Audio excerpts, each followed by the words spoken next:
So when I was 27, I threw myself a huge party. I was living in San Francisco, just got out of college a few years before. I'd moved to San Francisco a couple of years before, and I throw myself a party, you know, big shindig, drinks, we raised all night. My roommate made a cake that actually looked like me. So imagine this big chocolate cake on the table. And I threw myself a party when someone asked, they're like, well, why are you throwing yourself a party? I said, you know, I'm throwing this party because I'm alive. And I hadn't lived through cancer, and I hadn't lived through a natural disaster, as you might think, from San Francisco. But at the time, I'd heard a statistic that the average life expectancy for a young black man in the city, in an inner city, was 27. So this is about 1995, right? And I'm thinking, I just aged myself. But it's about 1995, and I thought to myself, I just forgot that part. There it is. Me, age 27.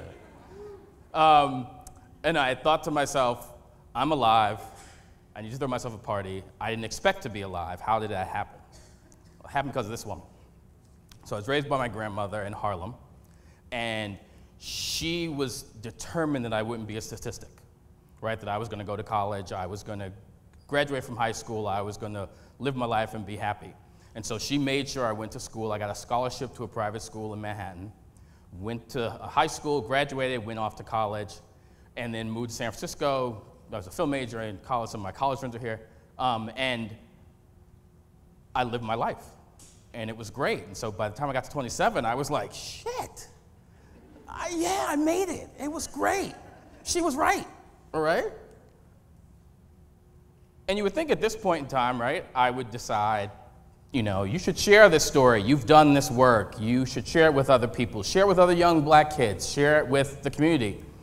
But for me at that time, I was like, I have no urge, right? I didn't want to be a role model. I'd been hearing I was supposed to be a role model from the time I was 14.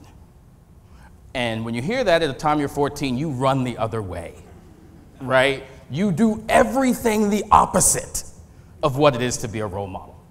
So by the time I got to 27, I was like, definitely I didn't want to be a role model, right? I was just living life.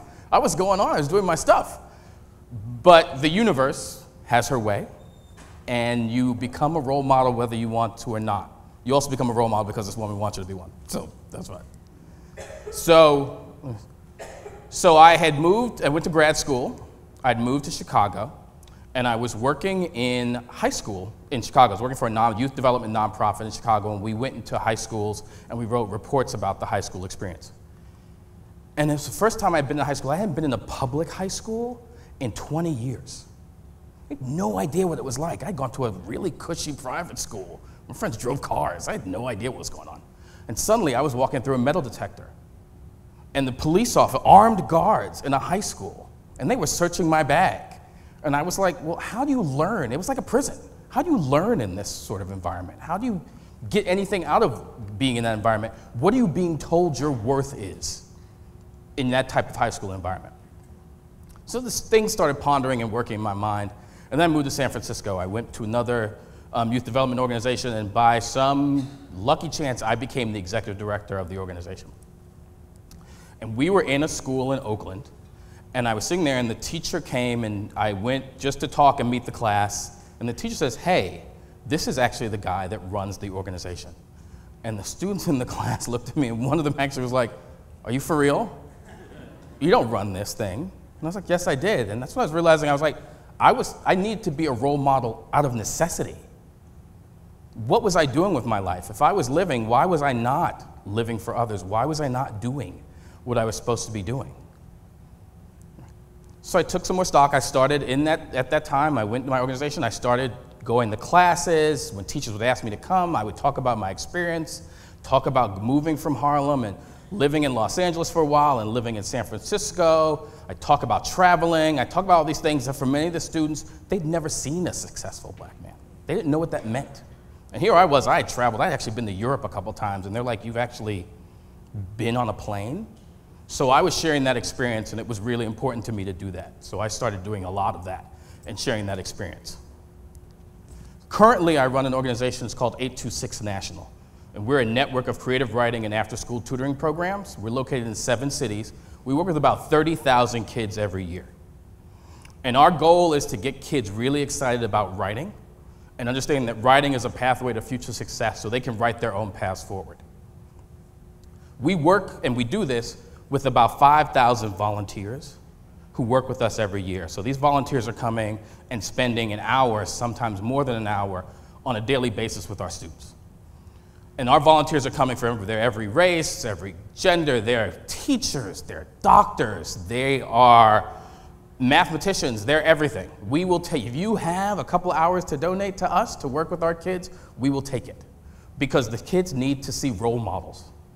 They need to see change agents. They need to see people who are willing to work with them and be really invested in their success. One of our signature programs is called the Young Authors Book Project. And so we publish everything the students write. So with this project, the students will work with their volunteer on a topic. It might be about something about their lives, a triumph that's happening, a tragedy. We wrote a book last year, was what is the ideal high school look like?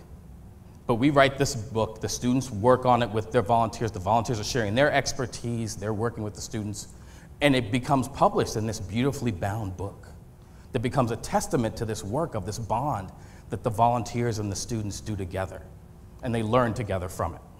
And we hear all the time that the volunteers will say, you know, I get so much more out of this, I think, than the students do. But I think it's actually a joint. It's both of them are getting as much as they can from this experience. It's showing the strength of the partnership. So I ignored, for my life, you know, for years, I ignored being a role model because really it was so much weight to me. There was too much pressure, right? But really what it wasn't pressure, it was fear, right? It was fear that what was I actually offering to anybody? What was my experience going to do? What was my experience going to be? And instead, it was thinking about, it's not about doing for myself or thinking about myself, it was about doing for others. So my goal for this day to you is to get you to think about what your life is like, what experiences you have, and how you can share those with young people, right? So many people don't volunteer because they don't think that what they have or their skills are good enough. But you know what? They're good enough. We've got young people who are dying on the streets, but really wanting to have people to talk to have people that look like me, that people look like us, to just have people to spend time with them. And you don't have to be specially skilled. You don't have to be a mathematician. You don't have to be an artist. You just have to have the time and the inclination and the understanding that who you are and what you do has worth and has value. Right? So my call to action to you is to find the organization that moves you. Find the school that moves you. Go out. Spend some time. Talk to a teacher. Talk to Karen. Volunteer your time. Spend your time and sit there with young people. It's an hour, 2 hours, 3 hours. You do it 1 hour, I guarantee you, you will want to do it more. Because the young people, especially nowadays, need role models. They need people to show them the way, to give them the future, to lead them towards a better path. Right? I didn't realize until much later, my grandmother's passed away in 1994, that this was my best role model. She had the most amazing work ethic of anyone I still have yet to meet. She raised 4 kids, and then she decided to raise her daughter's son, and send him off to college. That's a role model. So just think about what you have to offer, what you can do, and be that role model. It will change your life, and it will change the life of the kids in your community. Thank you very much.